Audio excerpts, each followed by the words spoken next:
बटेंगे तो कटेंगे म्हणणारे आता सौगात देणार आहेत। सौगात ते मोदी नाही, सौगात ते सत्ता। उद्धव ठाकरेंचं मोदींवर टीकास्त्र। सरकारनं अर्थसंकल्प अधिवेशनामध्ये थापा मारल्या। अधिवेशनात सत्ताधाऱ्यांची पाशवी बहुमताची मस्ती दिसली। उद्धव ठाकरेंचा हल्लाबोल। अधिवेशन कबरीपासून कामरापर्यंत अर्थसंकल्प अधिवेशनावर माजी मुख्यमंत्री उद्धव ठाकरेंची कडाडून टीका। अधिवेशनाच्या काळात देशाला उत्तम गाणं मिळालं। उद्धव ठाकरेंचा नाव न घेता उपमुख्यमंत्री एकनाथ शिंदे यांच्यावर जोरदार निशाणा।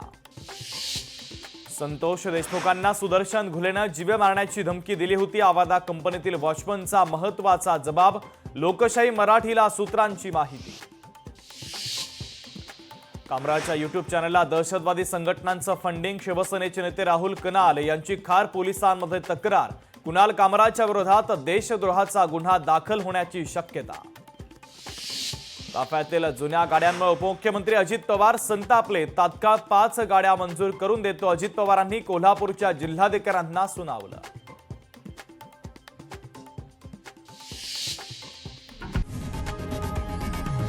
लोकशाही मराठी ऐका, पहा, जागरूक रहा।